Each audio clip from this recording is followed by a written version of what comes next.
En esta oportunidad la historia nos convoca y estamos nada más y nada menos que en la Casa del Conocimiento y del Pensamiento.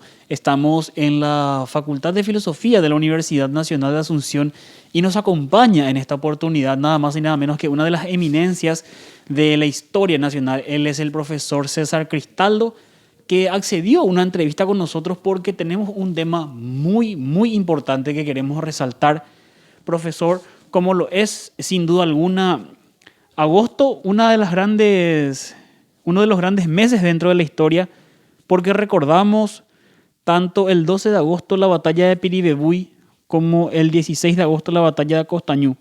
Y queremos robarte un poquito de tu tiempo, profesor, para que nos comentes, que nos deje el paso a paso de lo que ha sido esas batallas. Así que, profesor, estamos para Regional TV y el micrófono todo tuyo. Bueno, muy buenas tardes para la audiencia de Regional TV, así como Leonardo me acaba de presentar. Agosto es uno de los meses más importantes historiográficamente hablando porque guarda fechas memorables y muy dolorosas para nuestra historiografía.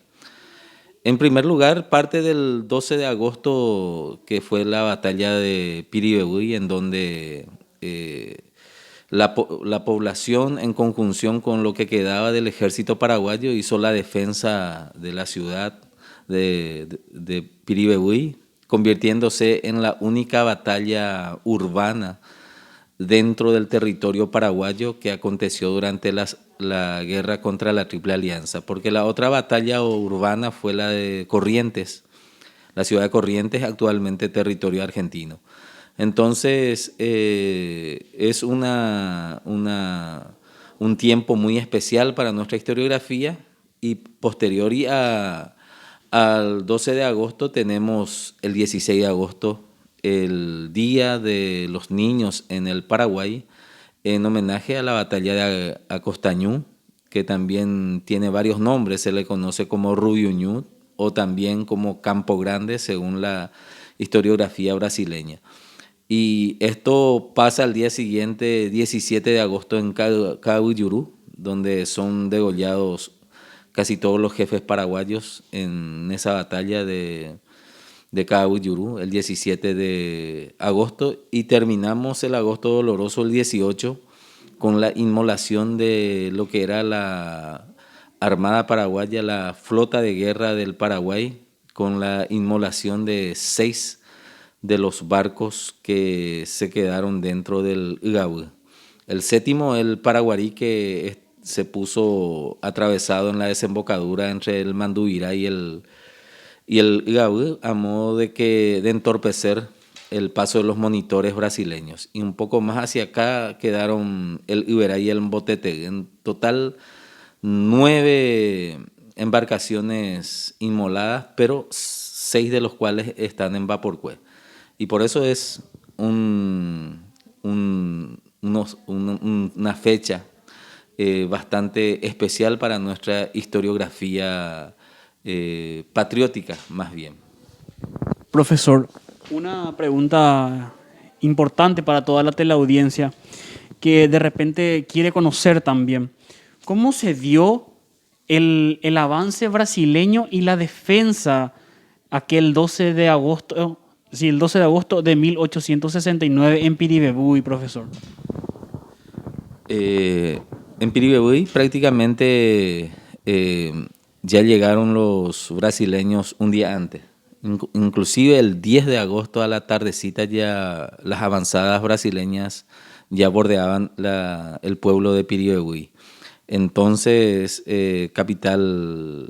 tercera capital de la República del Paraguay, y prácticamente Piribebuy fue atacado por las fuerzas del Conde Deu, que marchaban desde Pirayú, que subían las cordilleras, y otra fuerza muy importante que venía de la zona de Valenzuela, que le tomó en la retaguardia a los defensores de Piribebuy.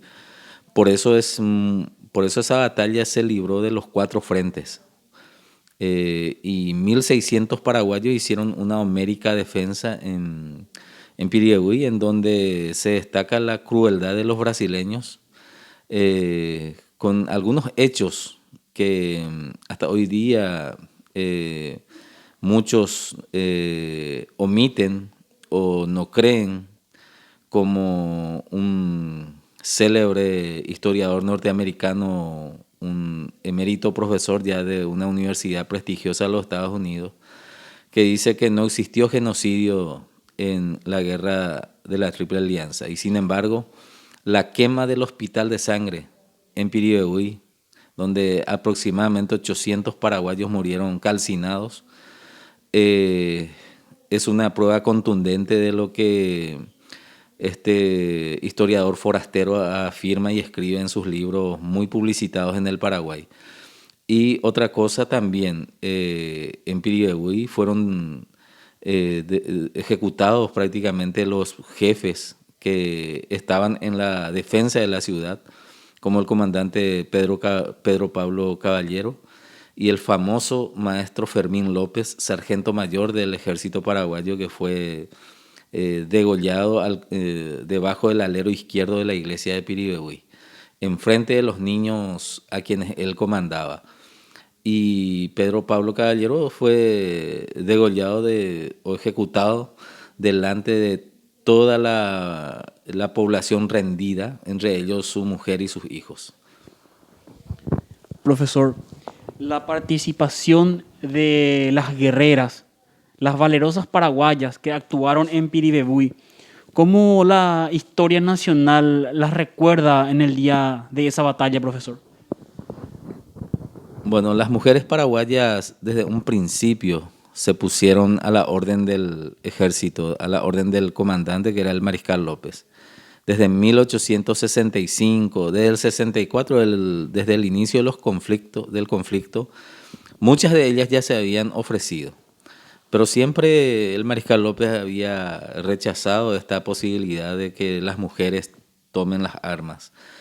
Se ofrecieron en el 66, 67 y en el 68 ya prácticamente no es que ya se ofrecieron, sino que entraron dentro de la avalancha del combate de Lomas Valentinas y allí entraron a combatir las primeras mujeres paraguayas. Ya en Lomas Valentinas la historiografía registra... ¿Quién la comandaba, profesor, en ese entonces? Y varias, estaban las famosas sargentas o sargentos que eran nombradas entre ellas para liderar a las mujeres.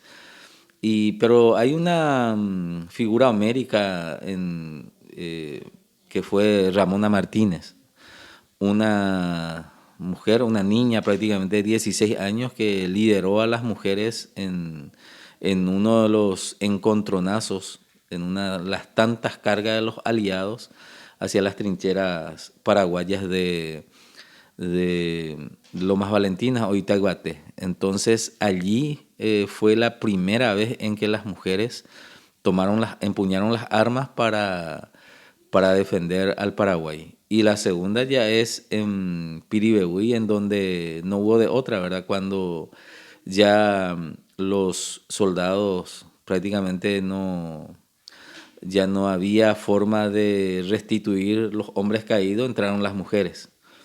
Y a mi modo de ver fueron las dos grandes batallas en donde la mujer paraguaya las mujeres paraguayas empuñaron las armas. Y por supuesto la diferencia que existe con los enemigos, ¿verdad? Con los aliados era abismal. Los otros bien armados, bien pertrechados, con armas modernas, con una caballada infinitamente superior y con una de las grandes diferencias que los aliados ya usaban el fusil a munición, a retrocarga. Entonces eso hacía de que podían tener un alcance de 300 metros como mínimo. Sin embargo, los fusiles paraguayos eran a chispa y tenía un alcance de 70, 80 metros. O sea, Dependíamos del clima también, profesor. También dependíamos del clima, profesor, para usar nuestras armas, ¿es así? A excepción del batallón de rifleros, un solo batallón tenía armas a retrocarga, armas a cerrojo, y el resto todo era fusil a chispa. Como pasó en Navague, así como está diciendo Leonardo, en Navague, por ejemplo, vino una lluvia torrencial en medio de la batalla. Y como nuestros fusiles a chispa se tenía que prender la mecha, eso quedó en desuso. Y imposible de usarse como un fusil, se usó como lanza, porque al ponérsele la bayoneta, con eso se defendían. Pues vino, según las crónicas, una lluvia torrencial entre las 4 y las 5 de la tarde, que prácticamente ya impedía que los fusiles a chispas y los cañones funcionaran. Profesor, continuando con nuestro relato de las mujeres, Juan Emiliano Oleari en su libro, el famoso libro de los héroes, relata en la batalla de Piribebuy que las mujeres se lanzaban a cuerpo gentil, por así decirlo, en contra de los cambá y que con las propias uñas le quitaban los ojos y las lenguas. ¿Eso se podría tomar como cierto, profesor?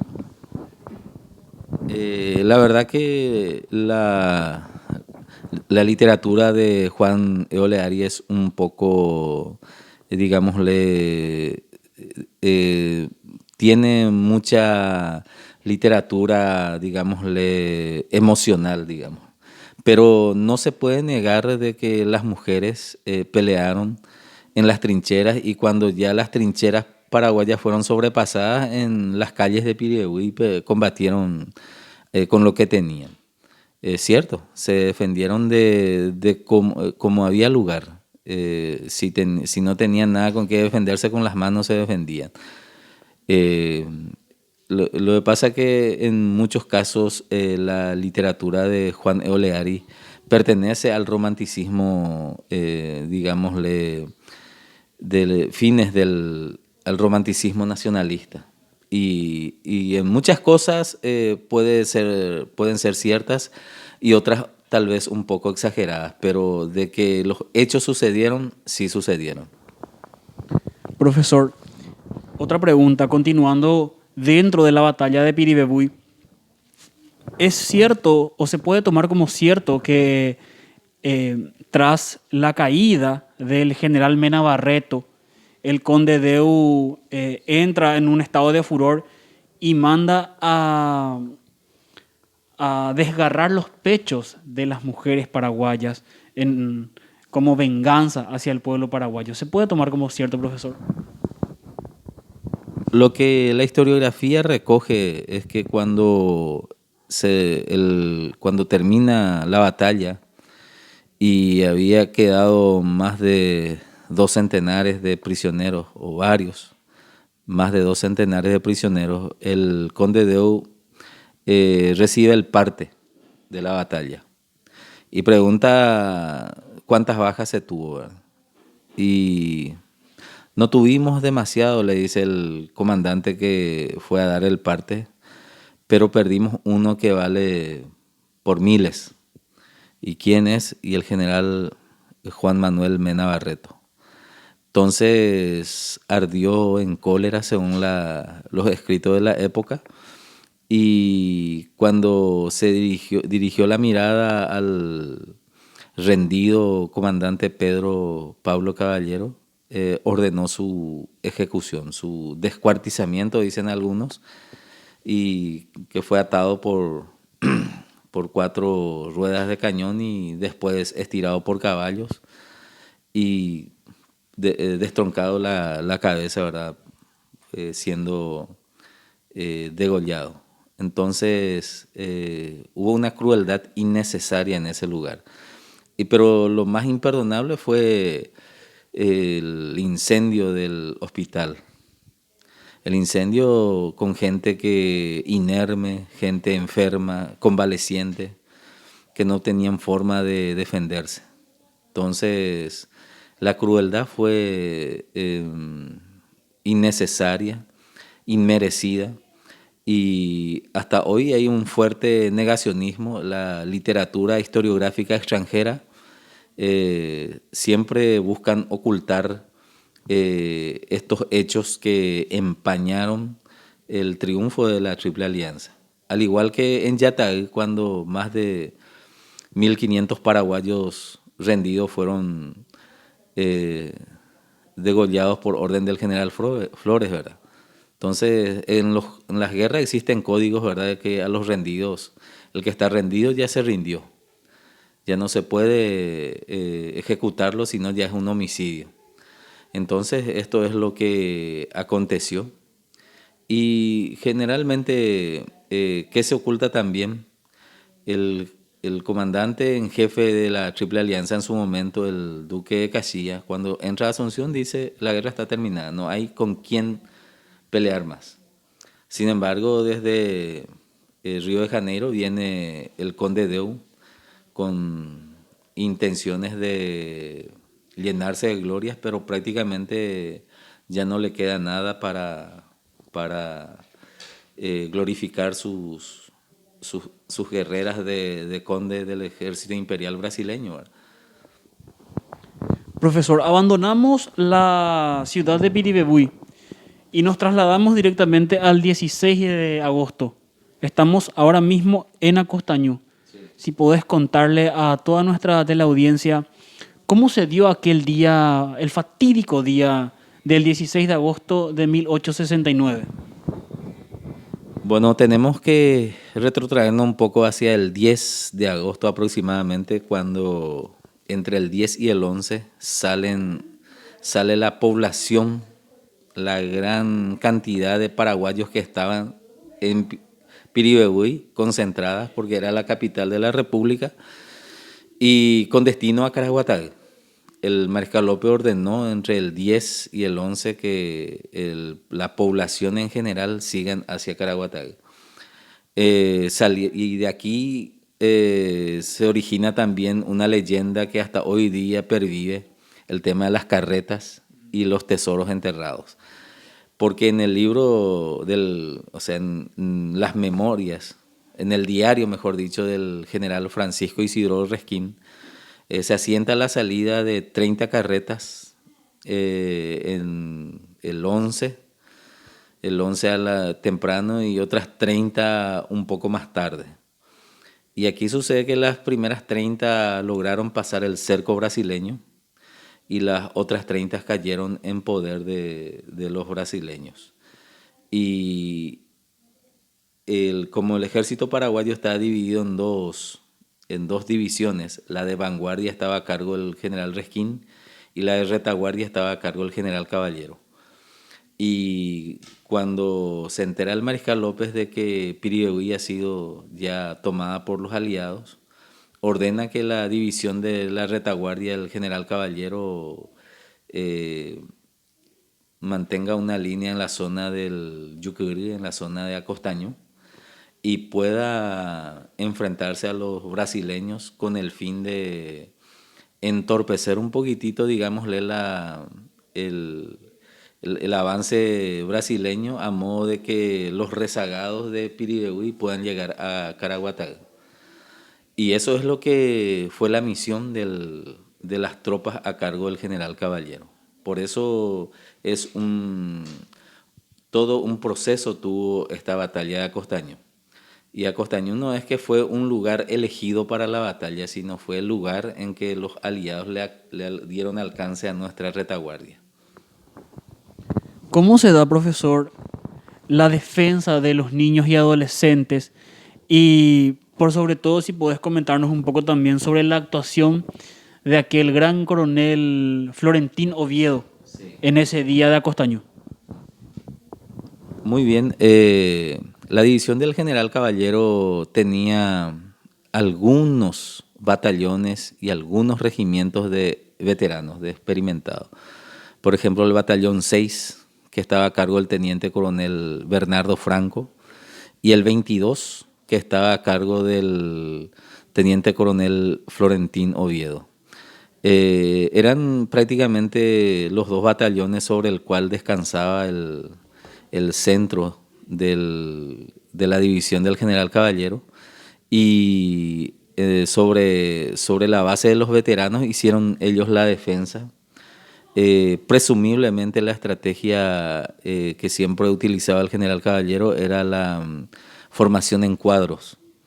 La formación en cuadros, tal como su nombre indica, eh, un, un escuadrón o un pelotón, y forman cuadros y hacen la defensa contra los atacantes.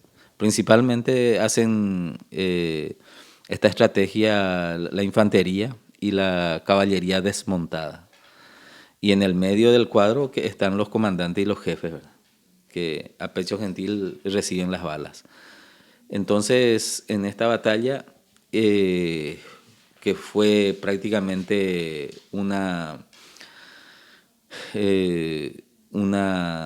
digámosle, una especie de cacería prácticamente, porque no hubo forma de romper la resistencia paraguaya.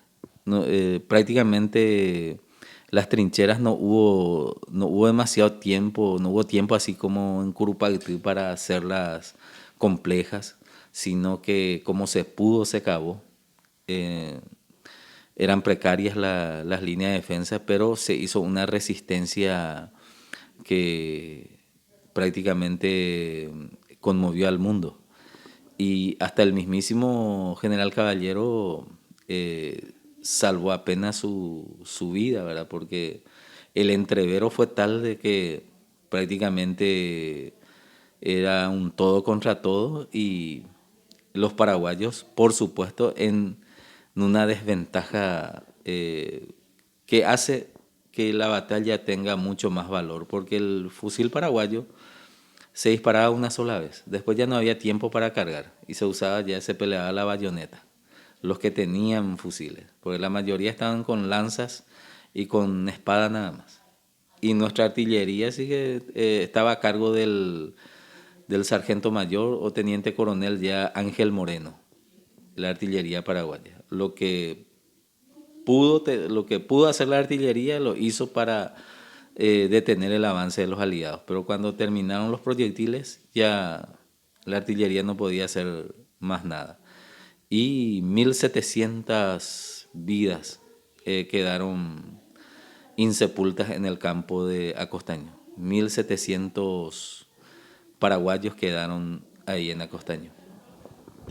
Profesor, para ir cerrando nuestra entrevista, posterior a Costañú, comentabas hace rato el degüello en Caagüeyurú. Sí. ¿Con cuántos soldados el mariscal López logra llegar al último campo de batalla, que sería el de Costañú, el de Cerro Corá? En Caagüeyurú estaba la defensa paraguaya a cargo del coronel Pedro Hermosa, teniendo como segundos comandantes al teniente coronel Victorino Bernal o Victoriano Bernal. Una escuela creo que lleva su nombre ahí en Isla Pucú actualmente. Y el sargento mayor Juan Francisco Cárdenas, que era comandante del batallón número 3. Hay una anécdota que registra la historiografía en Caagüeyurú, cuando prácticamente todos los jefes ya prisioneros estaban ya arrodillados ahí con las manos atadas hacia atrás como para ser ejecutados. Sale ahí de entre los prisioneros un niño de 8 a 9 años, hijo del sargento mayor Cárdenas, agarrándose a las botas del general o del mariscal Victorino Monteiro, y le pide por la vida de su padre, ¿verdad? Que no lo mate, ¿verdad? Y ante lo cual, ¿verdad? El, el comandante brasileño no hizo caso, ¿verdad? Y ordenó la ejecución de los comandantes paraguayos prisioneros. Algunos se salvaron, como el coronel Hermosa, el famoso sargento mayor Eduardo Vera, que en la posguerra sería un importante caudillo liberal, muerto en la revolución del 18 de octubre de 1891. Él cae prisionero ahí. Y Eduardo Vera era ayudante del mariscal López, que quedó ahí en Cabuyurú, más o menos para darle soporte a las tropas que estaban ahí a cargo del coronel Hermosa.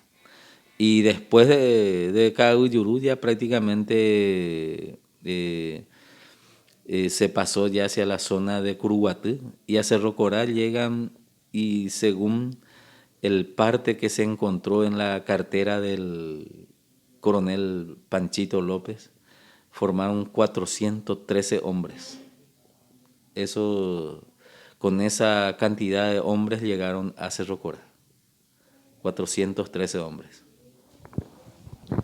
Profesor, ya hemos dialogado acerca de lo que ha sido Piribebuy, Acostañú, también tocamos un poco lo que es Caagüeyurú y llegamos al fatídico día en donde muchos escritores dicen el día en que cayó el titán guaraní. El mariscal López, entonces con 413 hombres, hace la defensa de Cerro Corá ante una diferencia abismal de los enemigos, profesor. En Cerro Corá prácticamente las tropas del Mariscal López ya no tuvieron forma de defenderse, o sea, de prepararse para la defensa, porque gente que habían desertado a mediados de febrero en adelante, desde 15 de febrero en adelante, y que cayeron en poder los brasileños, dieron el informe por dónde se podía entrar, porque tenía una sola entrada del lugar, que es la picada Chirigüelo. Y eso prácticamente el que no conocía no iba a encontrar. Y razón por la cual es que cae primeramente la avanzada del teniente coronel Solís, Cándido Solís, sin que pudieran hacer defensa porque son sorprendidos. La misma cosa las baterías del general Francisco Roa, que de sorpresa le caen porque los desertores dieron todos los caminos auxiliares, digámosle, por donde podían sorprender a las fuerzas paraguayas, y prácticamente algunas mujeres que estaban juntando leñas o buscando frutas silvestres se dieron cuenta de lo que pasaba en la entrada de la picada Chirigüelo y corrieron a dar aviso al mariscal. El mariscal López ordena al coronel Juan Crisóstomo Centurión para que vaya a comprobar si era cierto lo que las mujeres estaban diciendo, y ni bien avanzó 500, 1000 metros aproximadamente, ella tuvo que volver atrás e informarle al mariscal de que sí, estaban una división de caballería a cargo del general Cámara estaba operando en el Amambay, aproximadamente 5.000 hombres, pero en total las fuerzas del norte eran más de 20.000 que estaban en la zona de San Pedro, Villa del Rosario, hacia Curuguatí, distintas divisiones, pero la que opera en Cerro Corá es la división de caballería comandada por el general Correa de Cámara. Y precisamente este general Correa de Cámara es el que, con su informe del 1 de marzo de 1870, glorifica la muerte del mariscal López y lo convierte en héroe y mártir para siempre, al decir de que en su informe al mariscal Victorino Carneiro Monteiro le dice textualmente: doy los parabienes a su excelencia por la terminación de la guerra. Estoy en el campamento del dictador López, donde sus tropas fueron derrotadas. Le intimé rendición, dice, y no queriendo rendirse, fue muerto a mi vista. Con esos dos párrafos del general Cámara se combaten y se destruyen los argumentos de miles de libros de tinte antilopista, ¿verdad? Porque allí, en ese informe que es de primera mano de un protagonista y del responsable de la muerte del mariscal López, un documento más fidedigno que ese no existe. Y aquí se destruye todos los argumentos antilopistas de que se le disparó huyendo y compañía. Todo se destruye con ese documento. Por eso existen dos tipos de historiadores: el historiador académico, el que se formó en la universidad, Y está el historiador por pasión personal, ¿verdad? Porque le gusta la historia y escribe. Y el peligro siempre sucede es que cuando alguien que no conoce la metodología de la investigación histórica escribe y puede asentar cosas que después generan interpretaciones equivocadas sobre un hecho o sobre un acto del pasado. Profesor César Cristaldo, agradecemos muchísimo su tiempo y también la bienvenida que nos ha dado aquí en su despacho en la Facultad de Filosofía. ¿Algún mensaje que quiera dejar a toda la ciudadanía? Sí, nosotros hoy día estamos en un año muy difícil. Estamos todavía en plena pandemia, por más de que se ha empezado el proceso de inoculación de las personas, pero el Paraguay ha pasado por cosas mucho peores y hoy en honor a esos paraguayos que dieron su vida, y en esta pandemia muchos paraguayos también dieron su vida por nosotros, los médicos y enfermeros, personales de blanco que estuvieron en la primera línea. Muchos de ellos dieron su vida por el prójimo y no queda otra cosa de decir de que siempre seamos orgullosos de ser paraguayos.